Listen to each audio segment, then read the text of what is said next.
우리가 지난주에 살펴본 것처럼 이스라엘 백성들이 요단강을 건넜잖아요. 요단강을 갈라지게 했어요. 그래서 마른 땅을 건넜습니다. 엄청난 기적이잖아요. 이런 기적이 있은 후에 어떤 현상이, 어떤 일이 일어났을까요? 1절 함께 읽겠습니다. 1절 읽어볼게요. 요단 서쪽에 아모리 사람의 모든 왕들과 해변의 가나안 사람의 모든 왕들이 여호와께서 요단물을 이스라엘 자손들 앞에서 말리시고 우리를 건너게 하셨음을 듣고 마음이 녹았고 이스라엘 자손들 때문에 정신을 잃었더라. 이것이 이스라엘 자손들이 요단강을 건넌 이후에 가나안 땅에 살고 있는 그 왕들이 보인 반응이었어요. 마음이 녹았대요. 마음이. 그리고 정신을 잃어버렸다고 합니다. 여러분, 이스라엘 백성들 때문에 가나안 족속들이 벌벌 떨었다라는 거예요. 여러분, 요단강을 건넜다고 전쟁이 끝난 것이 아니에요. 이제 본격적으로 가나안 족속과 싸워야 돼요. 그래서 그 땅을 취해야 합니다. 그런데 전쟁도 하기 전인데 가나안 족속들이 벌벌 떨고 있어요. 그러면 누가 이길 것 같습니까? 전쟁은 이미 거의 끝난 거와 같겠죠. 그렇다면 여러분, 왜 가나안 백성들이 벌벌 떨었을까요? 이스라엘 백성들 때문에 떨었을까요? 아니면 이스라엘 백성들 배후에서 일하고 있는 하나님 때문에 떨었을까요? 당연히 하나님 때문에 떤 거죠. 여러분, 이게 중요해요. 영적 전쟁은 내가 싸우는 것이 아니에요. 하나님께서 싸우시는 것입니다. 여러분, 이 사실을 기억해야 돼요. 영적 전쟁은 내가 싸우는 게 아니에요. 100점 100패예요. 영적 전쟁은 하나님이 싸우시는 거예요. 그래서 하나님께서 싸우시도록 하는 것, 이것이 우리가 영적 전쟁에서 승리할 수 있는 유일한 방법이에요. 영적 전쟁은 하나님이 싸우시는 것입니다. 그래서 우리가 할 수 있는 최선은 하나님께서 싸우시도록 하는 거예요. 그래서 하나님께서 싸우시도록 하는 것이 구체적으로 무엇인가 오늘 말씀을 통해서 함께 살펴보겠습니다. 2절 3절 말씀 읽어볼게요. 2절 3절이에요. 그때 여호와께서 여호수아에게 이르시되 너는 부싯돌로 칼을 만들어 이스라엘 자손들에게 다시 할례를 행하라 하시매 여호수아가 부싯돌로 칼을 만들어 할례산에서 이스라엘 자손들에게 할례를 행하니라. 그때 여호와께서 여호수아에게 명령하셨습니다. 너희는 다시 할례를 행하라. 다시. 그러자 이스라엘 백성들이 그 명령을 따라서 할례를 행하였습니다. 이것이 이스라엘 자손들이 요단강을 건넌 직후에 행한 행위였어요. 여러분, 할례 다 아시죠? 할례. 남성의 생식기 끝에 있는 그 표피, 그 살덩어리를 잘라내는 거예요. 포경 수술이라고 여러분 생각하시면 돼요. 이제 가나안 족속과의 본격적인 싸움을 시작해야 합니다. 그렇다면 여러분 한번 생각해 보세요. 할례하고 전쟁이 무슨 상관이 있어요? 여러분, 포경 수술을 받아본 분들은 아실 거예요. 비록 정교하게 수술을 하고 또 항생제를 먹는다고 하지만 여러분 굉장히 예민한 부분이에요. 굉장히 아파요. 여러분 정말로 오줌 넣기도 힘들어요. 일주일 정도는 아무것도 할 수가 없어요. 그렇다면 그 당시에는 오죽했겠어요. 여러분, 그 당시에 그 돌칼로 여러분 할례를 행했어요. 생식기 끝을 그 뭉툭한 돌칼로 이렇게 잘라냈다라는 거예요. 꼬매지도 않았겠죠. 여러분, 고통 속에서 아무것도 할 수가 없었을 거예요. 여러분, 오늘날에는 이게 꿰매니까 한 일주일 정도 걸리겠지만 꿰매지 않았다면 정말 고통스럽고 오래 갔겠다라는 생각이 들어요. 여러분, 우리가 과거에 그 세겜 족장이 야곱의 딸 디나를 겁탈한 적이 있었잖아요. 그래서 분노한 시므온과 레위가 그 오빠들이 그 세겜 사람들을 진멸한 적이 있었어요. 거짓 약조를 맺었잖아요. 너희가 할례를 행하면 딸 디나를 줄게. 그리고 우리가 서로 통혼하자. 우리 이렇게 언약을 맺었어요. 거짓말이었죠. 그 세겜성에 있던 사람들이 어떻게 했어요? 저녁 때 할례를 행했는데 그 밤에 그 아픈데 시므온과 레위가 쳐들어갔잖아요. 칼을 들고. 그래서 세겜성에 있는 모든 사람을 다 도륙했어요. 두 사람이. 왜 그래요? 할례를 받고 방심한 틈을 타서 이제 다 죽인 거예요. 여러분, 그렇다면 여러분 이거 미친 짓이잖아요. 여리고성 바로 앞에 적들이 진치고 있는데 그 앞에서 눈앞에서 할례를 행했다라는 것, 얼마나 위험한 짓이에요. 여리고 주민들이 이제 칼을 차고 내려와서 이스라엘을 친다면 꼼짝없이 진멸당할 상황, 위기 상황에 처했다라는 거예요. 그럼에도 하나님께서는 할례를 행하라고 명령하셨다라는 거예요. 그만한 이유가 있겠죠. 할례가 그만큼 중요했기 때문이에요. 창세기 17장을 보면 할례는 하나님께서 아브라함에게 처음으로 명령하신 것입니다. 너와 내 자손은 대대로 할례를 행하여 언약의 표징, 언약에 너와 나는 언약을 맺었다. 이렇게 언약의 표징이 되게 하라고 하셨어요. 따라서 이스라엘 남자는 누구나 다 할례를 행해야 합니다. 태어난 지 8일 만에 할례를 행해야 했습니다. 예수님조차도 태어난 지 8일 만에 할례를 행했잖아요.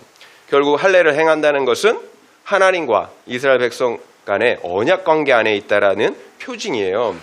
여러분, 여기에서 우리가 무엇을 알 수 있나요? 영적 전쟁의 승패는 군사력, 물리적인 힘에 달려있지 않다라는 거예요. 하나님과의 언약 관계 안에 달려있다라는 거예요.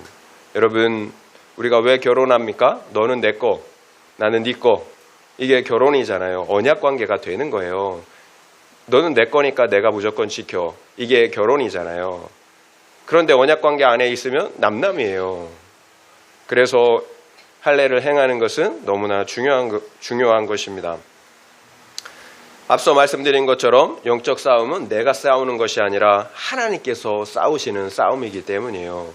반드시 우리가 언약 관계 안에 있어야 하는 것입니다. 그래서 할례를 행해야 했던 것입니다. 그런데 우리가 그러면 이해가 안 되는 게 있잖아요. 다시 할례를 행하라고 한단 말이에요. 다시. 할례를 한번 행했는데 어떻게 다시 할례를 행할 수가 있을까요? 4절부터 7절 말씀을 한번 읽어보겠습니다. 왜 다시 할례를 행해야 했는가? 4절부터 7절이에요. 여호수아가 할례를 시행한 까닭은 이것이니 애굽에서 나온 모든 백성 중 남자 곧 모든 군사는 애굽에서 나온 후 광야 길에서 죽었는데 그 나온 백성은 다 할례를 받았으나 다만 애굽에서 나온 후 광야 길에서 난 자는 할례를 받지 못하였습니다. 이스라엘 자손들이 여호와의 음성을 청종하지 아니하므로 여호와께서 그들에게 대하여 맹세하사 그들의 조상들에게 맹세하여 우리에게 주리라고 하신 땅 곧 젖과 꿀이 흐르는 땅을 그들이 보지 못하게 하리라 하심에 애굽에서 나온 족속 곧 군사들이 다 멸절하기까지 40년 동안을 광야에서 헤매었더니 그들의 대를 잇게 하신 이 자손에게 여호수아가 할례를 행하였으니 길에서는 그들에게 할례를 행하지 못하였으므로 할례 없는 자가 되었음이었더라. 왜 다시 할례를 행해야 했는지를 설명하고 있어요. 애굽에서 나온 광야 1세대는 할례를 행하였어요. 애굽에서 나오기 전에 이미 할례를 다 행했어요. 그러나 그들 모두는 광야에서 다 죽어나갔잖아요. 그 이유가 무엇이었습니까? 하나님의 말씀에 청종하지 않았기 때문이에요. 청종하지 않았기 때문에 그들은 광야에서 비록 할례를 받았지만 다 죽어야 했어요. 문제는 광야에서 태어난 광야 2세대였어요. 광야에서는 그 길에서는 할례를 행할 수가 없었던 거예요. 그래서 할례 없는 자로 살아야 했던 것입니다. 결국 다시 할례를 행하라는 것은 2번 할례를 행하라는 것이 아니에요. 그 할례를 행하지 않은 광야 2세대들에게 할례를 행하라는 것입니다. 여기에서 다시로 번역된 히브리어는 슈브예요. 슈브. 일반적으로는 돌이키다. 그래서 회개하다라는 의미가 있어요. 결국 너희는 돌이켜 할례를 행하라는 것입니다. 그래서 다시 언약 관계 안으로 들어오라는 거예요. 회개함으로 언약 관계 안으로 들어오라는 거예요. 그렇다면 우리가 또다시 이해할 수 없는 것이 있죠. 이스라엘은 분명 요단강을 건넜잖아요. 분명 하나님께서 함께 하셨고 거듭났어요. 옛사람, 죄의 사람이 죽었고요. 거듭난 새 사람이 되었어요. 엄청난 영적인 경험, 승리를 경험했다라는 거예요. 그렇다면 왜 또다시 회개를 해야 합니까? 거듭났는데 왜 또 회개를 해야 할까요? 맞아요. 우리는 우리의 영혼이 거듭나는 엄청난 은혜를 경험했어요. 그래서 때로는 눈물, 콧물 흘리며 회개하며 변화되었잖아요. 그러면 어떤 생각을 하게 될까요? 내가 뭔가 된 줄로 생각한다라는 거예요. 지금까지 은혜가 그냥 저절로 계속될 것이라는 착각을 하게 된다라는 거예요. 여러분, 절대로 그렇지 않아요. 우리가 평생을 타락한 육신의 죄 가운데 살았잖아요. 그 고착화된 죄가 그렇게 쉽게 없어질까요? 내 안에 있는 죄는 여전히 계속해서 역사하고 있어요. 여러분, 우리 육신을 벗는 그날까지 여러분, 죄는 역사하게 되어 있어요. 그래서 우리 육신을 벗어버려야 되는 거예요. 그래서 부활한 새 몸을 여러분 입어야 되는 것입니다. 그래서 우리의 구원은 영혼의 구원받고 나중에 육신까지 여러분 부활한 새 몸을 입는 여러분 그 구원까지, 그래서 영혼이 구원받고 우리 육신이 구원받는, 그래서 이 땅에서는 영혼이 구원을 받는 거고요. 그리고 우리가 그 영원한 그 하나님의 나라, 완성될 하나님 나라에서는 우리 구원받은 영혼에 맞는 여러분 부활한 몸을 입게 된다라는 거예요. 여러분, 그래서 우리 안에서 죄는 계속 역사해요. 호시탐탐 다시 내 삶의 주인이 되려고 한다라는 거예요. 우리 거듭났잖아요. 그래서 우리 영혼이 주인이에요. 그런데 이 육신이 호시탐탐 계속 내가 주인의 자리를 찾으려고 한다라는 거예요. 타락한 옛사람과 거듭난 새사람과의 영적인 전쟁이 계속되는 거예요. 여러분, 가나안 땅을 점령한다라는 것은 여러분 그 땅에 살고 있는 죄, 가나안 족속을 여러분 쳐서 죽이는 거예요. 죄를 죽이는 거예요. 그래서 여러분 영혼이 그 가나안 땅을 통치하는 거예요. 이것이 가나안 땅을 점령한다라는 의미예요. 그래서 여러분, 우리의 병은 여러분 암이에요. 암. 가벼운 상처 정도가 아니라는 거예요. 여러분, 암인데 빨간 약 발라놓고 다 나았다 이렇게 할 수는 없잖아요. 여러분, 암은 정말 지독해요. 다 나은 것 같은데 어디 씨앗이 돌아다니다가 여러분 그것이 재발되고 하잖아요. 여러분, 우리의 죄를 여러분 쉽게 생각하시면 안 돼요. 그냥 빨간 약 발라놓으면 낫는 감기 정도로, 여러분 그 찰과상 정도로 생각하시면 안 된다라는 거예요. 암과 같아요. 결국 우리는 거듭난 후에도 계속해서 더러운 죄의 포피를 잘라내는 회개의 삶을 살아야 하는 거예요. 여러분, 그래서 다시 할례를 행해야 하는 것입니다. 여러분, 분명히 광야 1세대는 할례를 받았잖아요.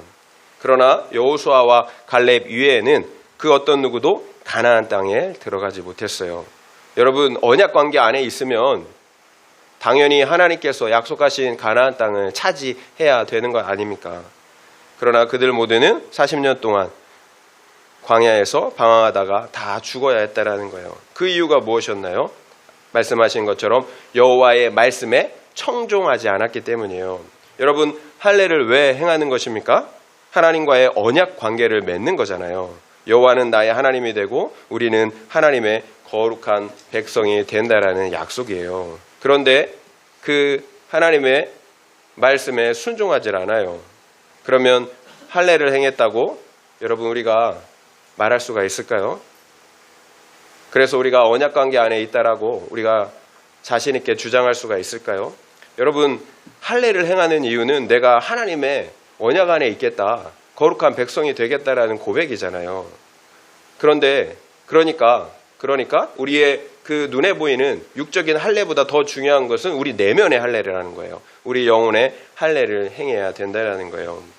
결국 우리 믿음과 회개의 진실성, 그 믿음과 회개의 진실성은 할례와 같은, 세례와 같은 종교적인 형식이나 육적인 표식에 달려있는 것이 아니라는 거예요. 그러니까 할례 받았다, 나 세례 받았다, 그러니까 나 언약 안에 있다, 이렇게 말할 수가 없다라는 거예요.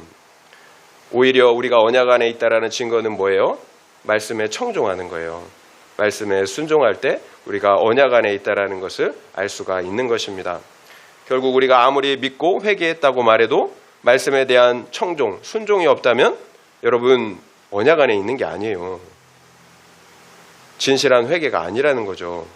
언약 밖에 있는 사람들이에요. 이것이 광야 1세대가 우리에게 말씀하시는 분명한 교훈이에요.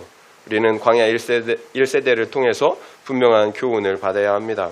그래서 성경은 뭐라고 얘기해요? 구원받은 사람들에게 두렵고 떨림으로 너희의 구원을 이루어 가라고 말씀하고 계시잖아요. 결국 우리의 거룩과 구원을 이뤄가는 그 과정은 평생의 과정이에요. 날마다 회개를 통하여 언약 안에 거하는 거예요. 우리가 왜 일주일마다 주일마다 예배를 드리겠습니까? 언약의 갱신이에요. 그러면 어떻게 할례를 행해야 합니까? 부싯돌로 칼을 만들어서 더러운 표피를 잘라내야 합니다. 결국 예리한 성령의 칼, 말씀의 칼이 있어야 합니다. 그래야 그 더러운 죄의 표피를 잘라낼 수가 있는 거예요. 여러분 그냥 돌로 갖다가 표피를 잘라낼 수 있어요? 뭉툭한 돌로? 여러분 예리한 칼로 여러분 잘라내야 하는 거예요. 로마서 8장 13절 14절 말씀 읽어드릴게요.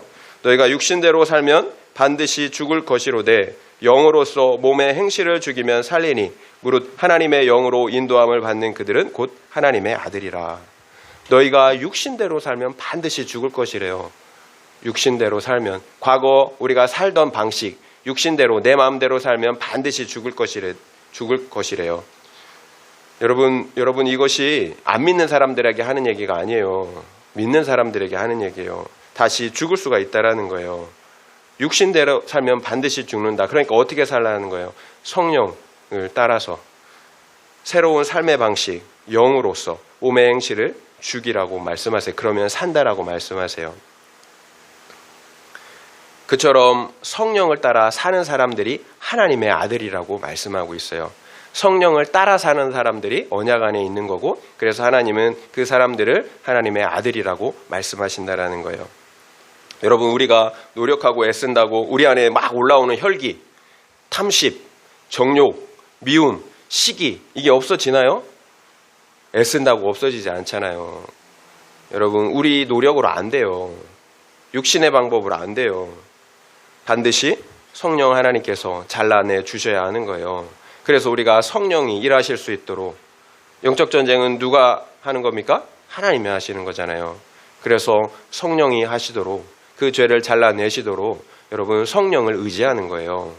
성령을 의탁하는 거예요. 이것이 거듭난 사람이 살아가는 새로운 삶의 방식이에요. 옛날 방식대로 살면 여러분 그냥 죽는 거예요. 영으로서 몸의 행실을 죽이는 거예요. 육신대로 살면 반드시 죽는다라고 말씀하잖아요. 여러분 새로운 방식, 성령을 따라 살아야 합니다. 성령의 인도함을 따라 살아야 하는 거예요. 그런 사람들이 여러분 하나님의 자녀라고 말씀하고 있어요. 성령의 검으로 죄의 포피를 하나하나 할례하면서 잘라내야 하는 거예요. 그렇다면 여러분 요단강을 건넌 원리와 같아요. 우리가 어떻게 요단강을 건넜습니까? 말씀을 따라갔잖아요. 말씀 없이는 절대로 성령께서 역사하실 수가 없기 때문이에요. 여러분 성령은 말씀의 영이에요. 주님의 영이에요. 그래서 여러분 그 말씀을 우리가 읽고 묵상하며 우리가 믿을 때 그 말씀을 내 삶에 순종하며 살아가려고 할 때 성령께서 역사하세요. 여러분 그래서 말씀을 묵상해야 합니다. 그리고 그 말씀을 붙잡고 기도하셔야 하는 거예요. 그러면 성령께서 역사하세요.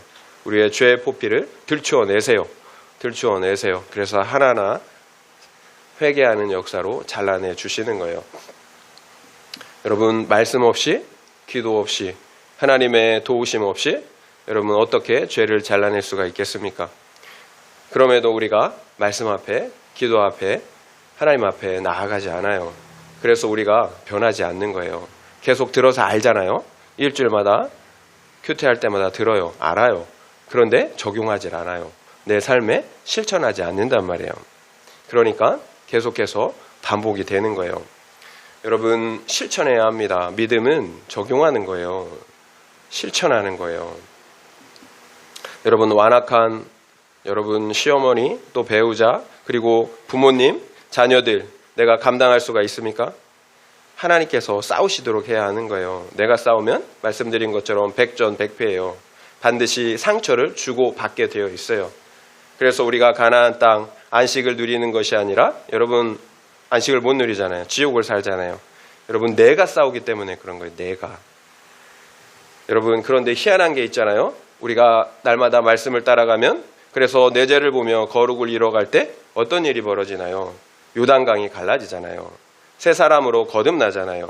그러면 완악한 가족들과 상대방이 두려워한다라는 거예요. 내가 어떻게 그렇게 바뀔 수가 있느냐라는 거예요. 나를 통해서 일하시는 하나님을 보는 거죠. 그래서 완악했던 태도들이 바뀌어요. 우리가 믿는 하나님께 여러분 굴복하게 된다라는 거예요. 이것이 영적 전쟁에서 승리하는 거예요. 그래서 함께 나의 구원을 이룰 뿐만 아니라 상대방의 구원도 이루는 것입니다. 여러분, 영적 싸움은 절대로 혈과 육의 싸움이 아니잖아요. 여러분, 상대방을 굴복시키는 것이 아니에요. 그러면 같이 죽는 거예요. 그거는 세상의 싸움이에요. 예수님이 그렇게 싸우지 않았잖아요. 여러분, 세상의 싸움을 싸워서 승리하면 뭐 하겠어요? 잠깐 기쁠 뿐이에요. 내 육신만 기쁠 뿐이에요. 여러분, 영원한 죽음에, 함께 영원한 죽음에 여러분 들어가는 거잖아요. 영적 전쟁에서 그래서 승리하는 방식은 하나님이 싸우시도록 하는 거예요. 그래서 내가 변화되는 거예요. 여러분, 우리가 받는 고통의 대부분의 이유가 여러분 환경 때문이 아니에요.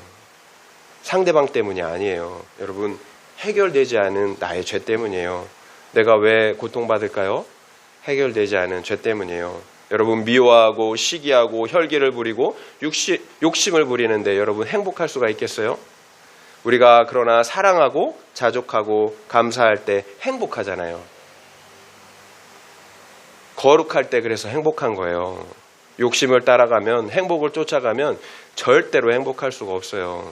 우리의 욕심, 탐심을 누가 여러분 채워줍니까? 우리의 그 미워하는 마음, 그 혈기를 어떻게 해결합니까? 그것을 가지고 어떻게 행복할 수가 있겠어요? 하지만 온유하면, 겸손하면, 자족하면, 사랑하면 행복할 수가 있어요. 여러분, 근데 참 이것을 받아들이기가 쉽지 않죠. 결국 요단강을 건넜던 방법은 이어지는 영적 싸움에서도 가장 중요한 승리의 원칙이에요. 말씀을 따라가는 거예요. 날마다 말씀을 묵상하며 내 죄를 보고 거룩과 구원을 이뤄가는 것입니다. 그러면 하나님께서 요단강을 가르신 것처럼 가나안 족속과 싸우세요. 승리하게 하세요. 여러분, 지혜는 선택과 집중이에요. 내가 할 수 없는 것은 포기해야 돼요. 내가 상대방을 변화시키려고 애쓰지 마세요. 여러분, 욕 쓴다고 되지 않아요. 내가 해야 하는 일에 집중하면 되는 거예요. 여러분, 내가 집중해야 하는 게 무엇입니까? 거룩이잖아요. 그러면 하나님이 싸우시잖아요. 여러분, 내가 먼저 변하는 거예요. 내가 먼저 구원받는 거예요. 여러분, 구원받는 것을 쉬운 일로 생각하시면 안 돼요. 내가 먼저 구원받는 것입니다. 그러면 백전백승이에요. 상대방이 변해요. 하나님께서 싸우시기 때문이에요. 그래서 언제고 내 죄만 보는 것, 상대방의 죄는 상대방이 알아서 하도록 내버려 두세요. 그 사람은 또 하나님과 그 죄에 따라서 여러분 행위대로 심판을 받는다고 말씀하잖아요. 여러분, 나도 행위대로 심판을 받잖아요. 그러면은 여러분, 내가 급한 거 아닙니까? 그렇다면 한번 점검해 보세요. 여러분 안에 안식이 있나요? 안식이 없다면 내가 싸우고 있기 때문에 그런 거예요. 그러나 안식을 누리고 있다면 하나님께서 싸우시는 그 싸움을 싸우고 있는 거예요. 여러분, 잘하고 있는 거예요. 여러분에게 안식이 있다면. 우리가 이 본문 말씀에서 얻을 수 있는 또 다른 교훈이 있는데요. 우리 부모님의 신앙이 자녀들에게 대물림 된다라는 거예요. 광야 2세대는 40년 동안이나 광야에서 할례 없는 자로 살았어요. 여러분, 40년 동안이나 자녀들이 할례 없는 자로 살았다라는 거예요. 부모 때문에. 여러분, 할례 없는 자로 살았다라는 것은 하나님과 아무런 관계가 없는, 언약 관계가 없는 죄인으로 살았다라는 거예요. 여러분, 우리 부모들의 불신앙 때문에 우리 자녀들이 불신앙 가운데 살았다라는 거예요. 그러니까 우리 자녀들의 불신앙은 부모의 책임인 거죠. 저와 같은 목회자의 책임인 거예요. 우리 부모에게 생명이 없으니까 자녀들에게도 생명이 없는 거예요. 우리 부모들이 세상을 사랑하니까 우리 자녀들 역시도 세상을 사랑하는 것입니다. 여러분, 말이 중요하지 않아요. 말이. 나는 아무리 하나님 사랑한다고 말해도 내 삶이, 내 모습이 세상을 사랑한다면 여러분, 아이들은 그 행동을 따라하게 되어 있어요. 우리 자녀들은 정확하게 삶을 통해 배워요. 우리 신앙 역시 마찬가지예요. 우리의 삶을 통해서 신앙을 배워요. 적용 질문 드리겠습니다. 내가 지금 싸우고 있는 대상은 내 안에 있는 미움, 혈기, 탐심, 정욕, 시기와 같은 죄입니까? 아니면 나를 힘들게 하는 상대방 누구입니까? 한번 생각해 보시기 바랍니다.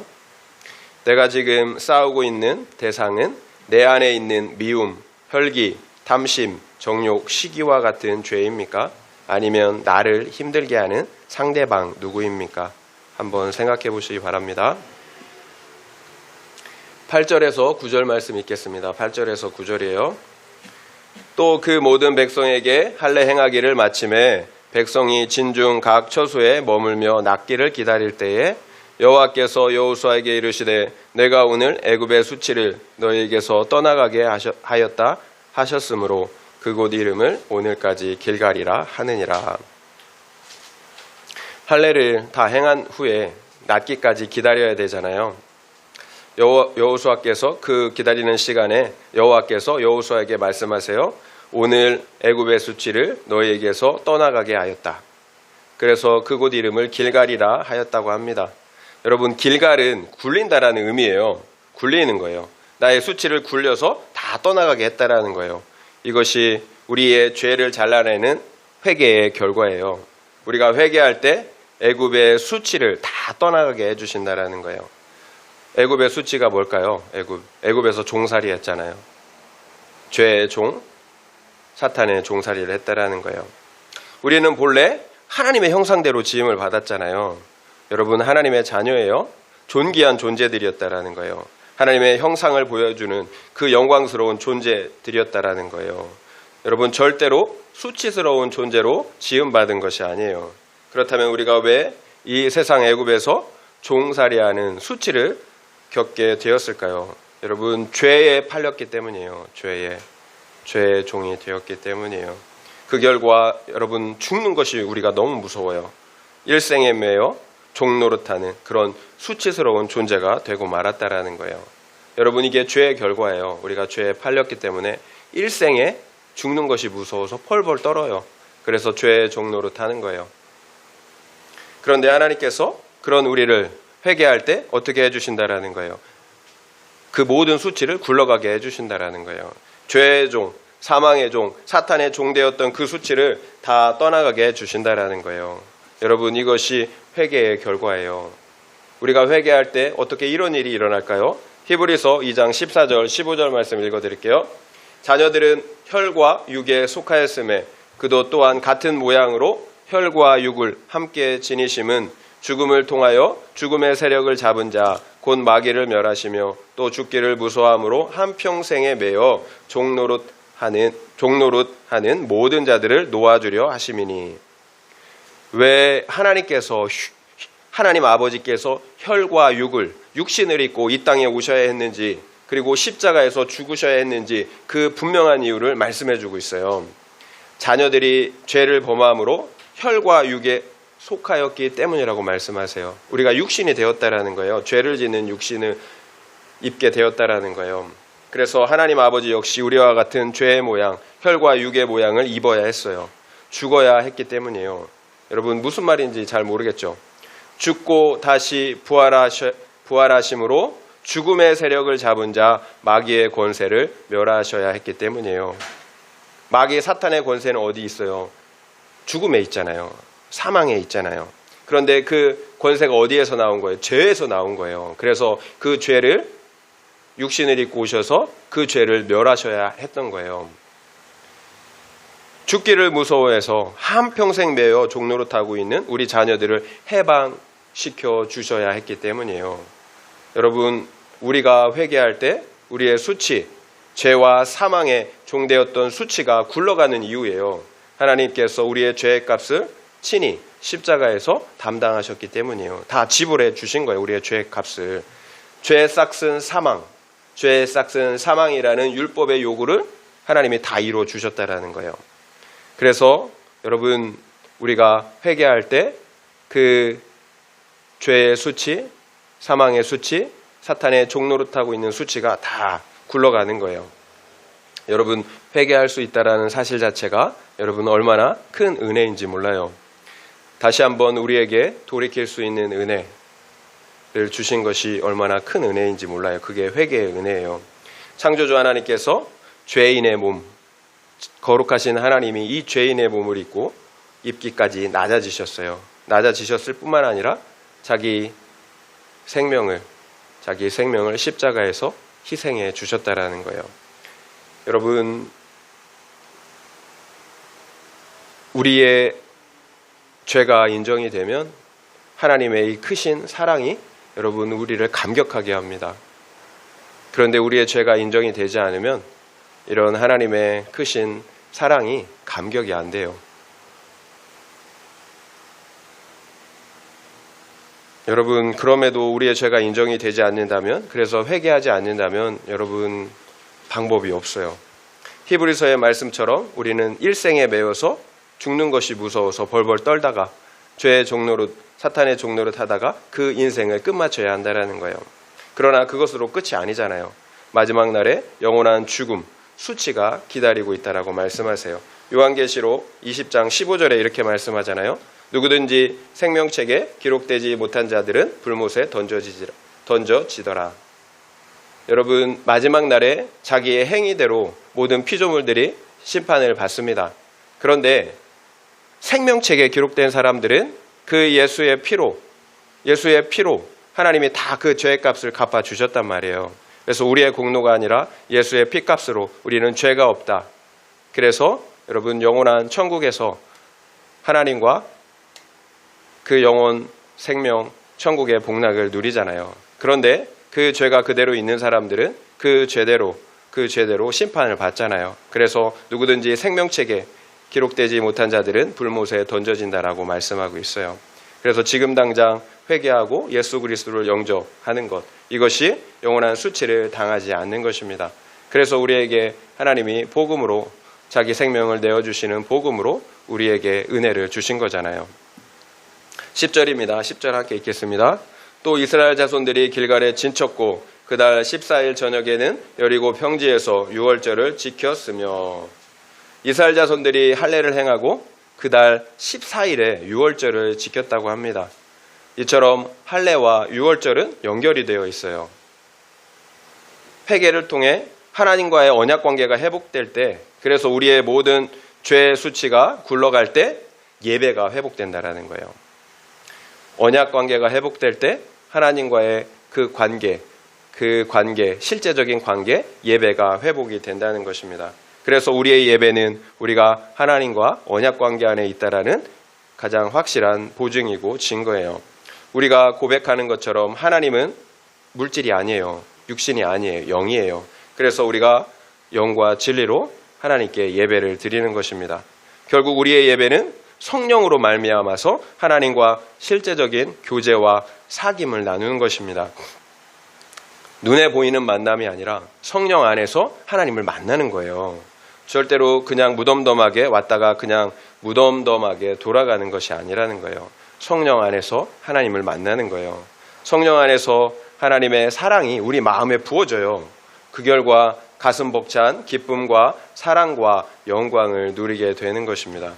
이처럼 예배는 성령 안에서 하나님의 그 생명을 얻고 누리는 것입니다. 그래서 나의 영혼의 건강함은 우리의 예배 생활에 달려 있는 거예요.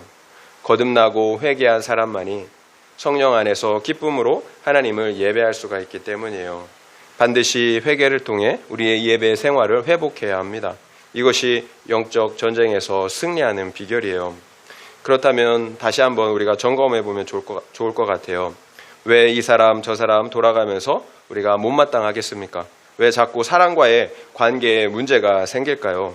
그래서 상처를 주고받겠습니까? 본질적으로 하나님과의 관계에 문제가 있기 때문이에요. 그러면 사람과의 관계에도 문제가 생겨요. 하나님과의 관계에 문제가 있으면 사람과도 문제가 생겨요. 돌아가면서 문제가 생겨요. 여러분 점검해 보셔야 합니다. 그래서 거룩의 문제예요. 먼저는 내 죄가 보이지 않기 때문이에요. 여러분 반드시 그래서 하나님과의 관계, 예배를 회복하셔야 합니다. 적용 질문 드립니다. 나는 성령 안에서 기쁨으로 예배하십니까? 아니면 내 감정, 기분을 따라 예배하십니까? 한번 생각해 보시기 바랍니다. 나는 성령 안에서 기쁨으로 예배하십니까? 아니면 내 감정, 기분을 따라서 예배하십니까? 그 이유는 무엇인 것 같습니까? 한번 생각해 보시기 바랍니다. 11절에서 12절 말씀 읽겠습니다. 11절 12절이에요.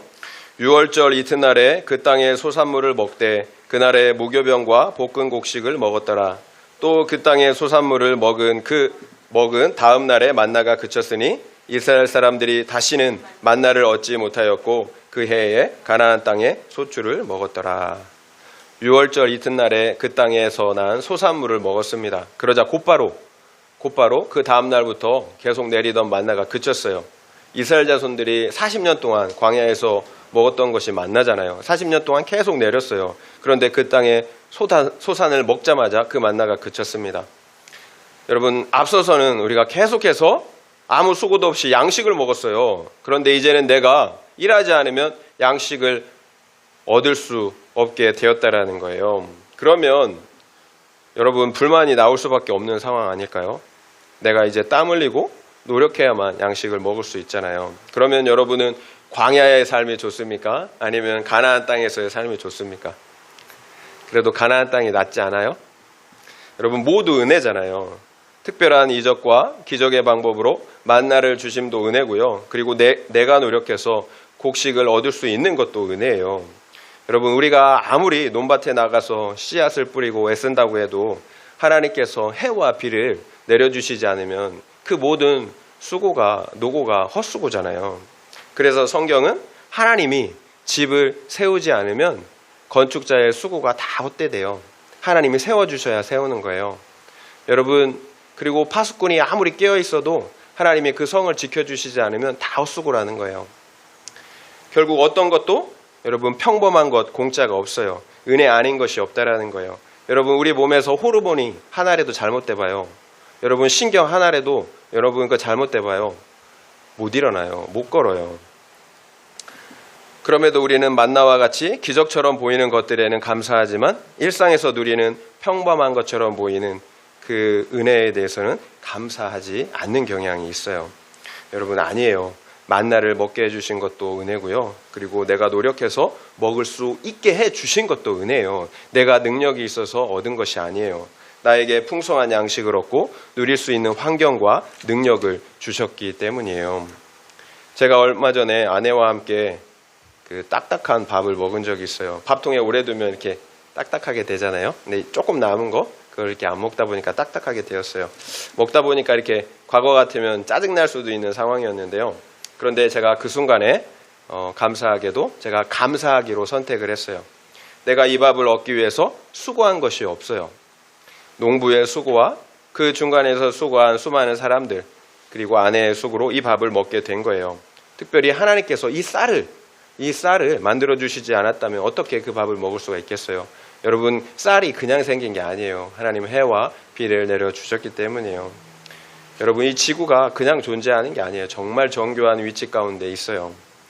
여러분, 저절로 되는 건 아무것도 없어요. 여러분, 제가 언젠가 굶어 죽는 것이 가장 고통스럽다라는 이야기를 들은 적이 있어요. 굶어 죽는 게 가장 고통스럽대요. 여러분, 요즘에는 굶는 것을, 그런 고통을 겪어본 사람들이 거의 없잖아요. 근데 굶어 죽는 게 그렇게 힘들대요. 여러분, 그러니까 그 생각하니까 굶어 죽지 않고 이거 먹게 해주신 것이 감사하더라고요. 그리고 여러분, 아프리카에서 여러분 굶어 죽는 사람들이 얼마나 많습니까? 솔직히 그 아이들에게는 미안하지만 먹을 수 있음이 생각하니까 감사하는 마음이 들더라고요. 그러니까 제 마음이 어떻게 바뀌었을까요? 하나님께서 그 순간 제가 감사하기로 선택하니까 제 마음을 기쁨으로 바꿔주시더라고요. 여러분, 감사는 선택이에요. 내가 감사하기를 선택하면 하나님께서 우리의 마음을 기쁨으로 바꿔주세요. 여러분, 우리가 얻고 누리는 모든 것들 중에서 절대로 당연한 것은 하나도 없어요. 다 하나님께서 주시는 은혜예요. 다만 그것이 너무 오래 지속되다 보니까 당연하게 생각하는 거예요. 여러분, 그래서 여러분, 우리의 믿음은 감사예요. 우리가 하나님과의 관계가 회복될 때 예배와 감사가 회복이 됩니다. 그래서 감사는 예배와 같이 거룩의 문제, 마음의 문제이지 절대 환경의 문제가 아니라는 거예요. 여러분, 죄의 문제가 해결된 사람, 영원한 죽음의 문제가 해결된 사람, 지금 그래서 하나님과 늘 동행하는 사람이 여러분 감사하지 못할 것이 무엇이 있겠어요? 적용 질문 드립니다. 나는 일상에서 감사와 자족하기를 선택하는 편입니까? 아니면 불평, 불만, 욕심내기를 선택하는 편입니까? 그 이유는 무엇인 것 같습니까? 한번 생각해 보시기 바랍니다. 나는 일상에서 감사와 자족하기를 선택하는 편입니까? 아니면 불평, 불만, 욕심내기를 선택하는 편입니까? 그 이유는 무엇인 것 같습니까? 한번 생각해 보시기 바랍니다. 13절에서 15절 말씀 함께 읽겠습니다. 13절에서 15절이에요. 여호수아가 여리고에 가까이 이르렀을 때 눈을 들어본즉 한 사람이 칼을 빼어 손에 들고 마주서 있는지라. 여호수아가 나아가서 그에게 묻되 너는 우리를 위하느냐 우리의 적들을 위하느냐 하니 그가 이르되 아니라 나는 여호와의 군대 대장으로 지금 왔느니라 하는지라. 여호수아가 얼굴을 땅에 대고 엎드려 절하고 그에게 이르되 내 주여 종에게 무슨 말씀을 하려 하시나이까. 여호와의 군대 대장이 여호수아에게 이르되 내 발에서 신을 벗으라. 내가 선 곳은 거룩하니라 하니 여호수아가 그대로 행하니라. 여호수아가 이제 이스라엘 백성을 거느리고 여리고성 전투를 치러야 할 참이에요. 그래서 여호수아는 여리고 성에 가까이 나아갔습니다. 여리고성을 직접 보고 전쟁을 준비하려는 것이겠죠. 그런데 그곳에서 한 사람이 칼을 들고 서 있는 거예요. 여러분, 그러니까 깜짝 놀랐겠죠. 여호수아가 한 사람이 칼을 들고 서 있잖아요. 그래서 여호수아가 그 사람에게 물어요. 너는 우리 편이냐 아니면 적군 편이냐. 그러자 그 사람이 대답합니다. 나는 여호와의 군대 대장으로 여기에 있다. 여기에 왔느니라 말씀하세요. 여호와의 군대 대장이 나온 거예요. 여러분, 지금까지 살펴본 것처럼 전쟁은 누가 하는 겁니까? 하나님이 싸우시는 거잖아요. 이스라엘이 할례를 통해서 하나님과 언약 관계를 회복하였습니다. 그리고 유월절을 통해서 하나님께 예배를 드렸어요. 이처럼 이스라엘 백성들이 거룩하게 준비되자 여호와 하나님께서 친히 싸우시기 위해서 찾아오신 것입니다. 여러분, 여호수아가 얼마나 그 상황, 지도자로서 200만 명이나 더 되는 이스라엘 백성들을 데리고 가나안 땅에 들어가야 되는데 전쟁이 있단 말이에요. 얼마나 두려웠겠어요. 그런데 군대 대장이 탁 찾아왔어요. 칼을 들고 내가 너를 위해서 싸우겠다고 지금 나타나 주셨다라는 거예요. 얼마나 힘이 됐겠어요. 계속 말씀드리지만 영적 전쟁은 내가 하는 것이 아니에요. 하나님께서 하시는 것입니다. 우리는 절대로 내 죄악 못 이겨요. 사탄도 못 이겨요. 완악한 상대방도 이길 수가 없어요. 반드시 하나님께서 싸우시도록 해야 합니다. 그래서 우리의 영적 전쟁은 거룩의 싸움이에요. 우리의 영적 전쟁은 거룩의 싸움이에요. 우리가 거룩할 때 하나님께서 우리를 대신해서 싸워주시기 때문이에요. 여러분, 우리가 지금 예레미야를 보고 있잖아요. 예레미야를 보면 시드기야 왕이 나와요. 시드기야 왕이 하나님의 말씀을 다 무시해요. 그런데 지금 사방이 바벨론에 의해서 포위되었어요. 곧 이 성이 무너지고 정념될 것 같아요. 포로로 끌려가든지 죽게 생겼어요. 똥줄이 타는 거예요. 그러니까 예레미야한테 신하들을 보내요. 우리를 위해서 기도해달라고. 그 기도를 하나님이 받아주셨나요? 그런데 동일한 사건이 그 앞에 조상들에게 있었어요. 바로 히스기야예요. 이름 비슷하죠? 시드기야, 히스기야. 히스기야도 동일한 상황이 있었어요. 아수르 18만 5천 명이나 되는 그 군사가 성을 포위한 거예요. 마찬가지로 히스기야도 똥줄이 타는 거예요. 그래서 회개하고 이사야에게 신하들을 보냈어요. 우리를 위해서 기도해달라고. 자신 먼저 회개하고 신하들에게도 회개를 시키고 또 이사야에게 기도를 부탁했어요. 선지자에게. 하나님이 그 기도를 들어주셨죠. 하나님이 그 기도는 들어주셨어요. 왜 그랬어요? 히스기야가 거룩하게 함께 회개를 통해 거룩하게 준비되었기 때문이에요. 여러분, 동일한 상황이에요. 동일하게 기도했어요. 그런데 한 왕은 응답을 받았고요. 한 왕은 응답을 받지 못했어요. 거룩하냐, 거룩하지 않느냐의 차이예요. 여러분, 기도 아무리 많이 해도 소용이 없어요. 중요한 건 내가 거룩한 하나님의 백성 언약 관계 안에 있느냐라는 거예요.